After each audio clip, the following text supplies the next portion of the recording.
when I first started doing spine surgery, I pretty much continued the tradition of what I learned from my fellowship director at Yale, and which was we used infuse relatively frequently. And then I came to Pennsylvania after I finished my fellowship, and I started using infuse. And then I had great results. I had no issues really with it. But then I started to hear things that, well, first, there was a lot of data out there that there were some complications associated with infuse. I didn't have any, but the data was out there. And then all of a sudden I would see on the television, have you had spine surgery? Yeah. Did your doctor use infuse? If he did, you may be entitled to a cash reward. And that kind of told me that the days of that were done.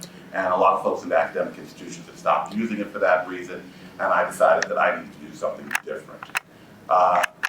From my standpoint, I thought stem cells made a lot of sense. I liked the idea of it. However, I had a tremendous issue with this concept of taking blood from a patient, taking it off the field or out of the room, spinning it down. It seemed like an infection waiting to happen. And I couldn't really work with that. So I looked around for products and I found Marrow Solutions. So let's go through a little bit. That is me. And in the end, what does this slide talk about? Why is Autograft the gold standard? It's the gold standard because cells make bone. You know, so if you want to have a fusion, all right, if you want to create bone, you need cells. You can have BBM, Grafton, whatever product you want to use. It will do nothing without cells that are living cells in that product that will create real bone.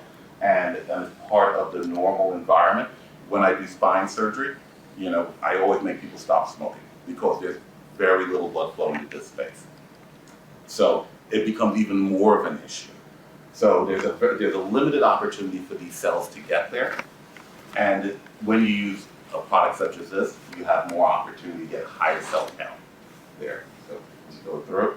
So how many cells do you really need? So what they use colony forming units, you know, they talk about mesenchymal stem cells, whichever one, they're almost interchangeable. So, but realistically, you need about 860, 900 of them per milliliter in order to achieve fusion, okay? And that number is going to come back again a little bit later, you know, when we talk about the product. So this was a study that was done by GAN, and basically they went through the process of doing lumbar fusions, different levels. Most of these are about 1 or 2 level fusions with only bone graft and using stem cells. And as you can see, the outcome included was consolidation. And as you go and have less and less of these cells, the results are not as good. So here goes Marrow Solution. When I look at this, I say to myself, this is what you need in your practice in order to achieve fusion. And then do it in a way where there's limited morbidity.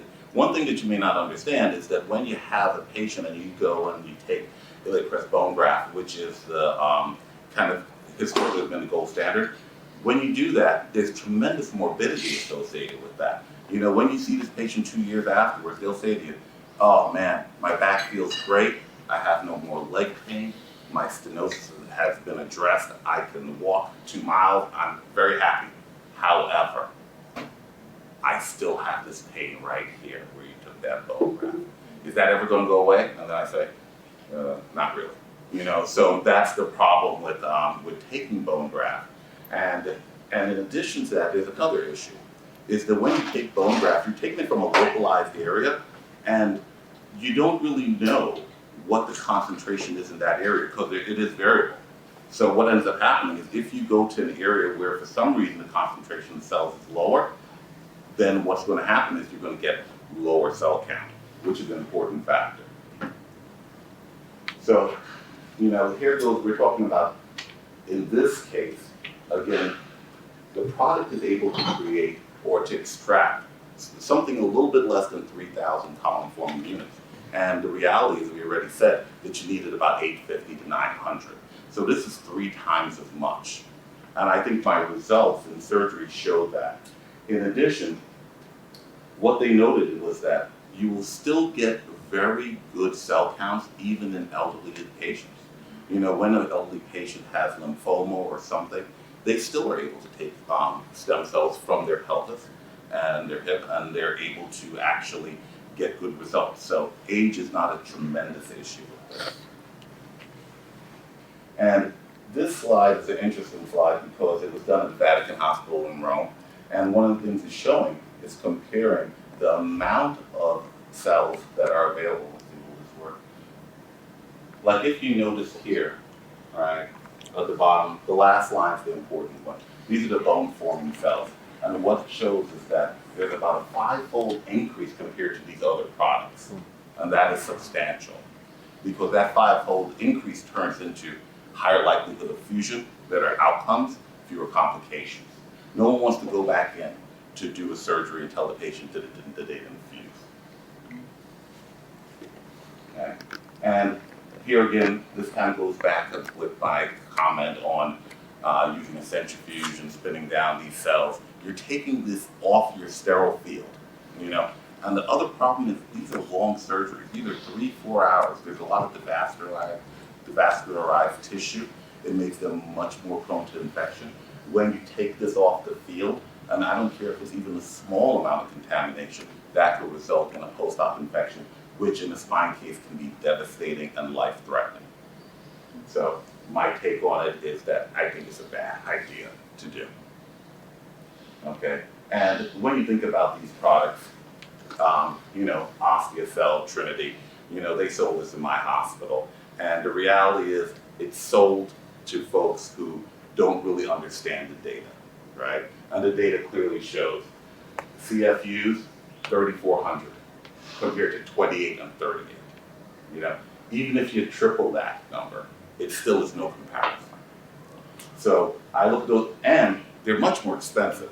I mean, I don't know what individual hospitals paying for this product, for those products, but they're clearly more expensive than Marifouge. So, and here we go. I kind of talked about this already here with age, and you still get excellent results with aspiration of bone marrow from individuals in their 60s and 70s. So that still works. And I do it all the time. You get a lumbar fusion in the elderly individual, I'm still using their bone marrow. And in fact, I just do interbody a lot of times, meaning that I just put the bone graft inside the disc space. I'm not doing posterior lateral fusions. I don't even think it's necessary. And this is an example, a little bit blurry, but this is a patient who had T-lift. They had an interbody fusion at L4, L5, and in the course of 9 months, they were solid fusion. No issues at all. And this is very typical of the patients that I see and the results that I get. So I'm not a molecular biologist. I'm an orthopedic surgeon. So some of the details about exactly how these cells work, I only have limited knowledge of. But what the knowledge I do have is that it works extremely good in patients. I get excellent results, and there's significantly decreased morbidity compared to doing autograft and harvesting bone from the iliac crest.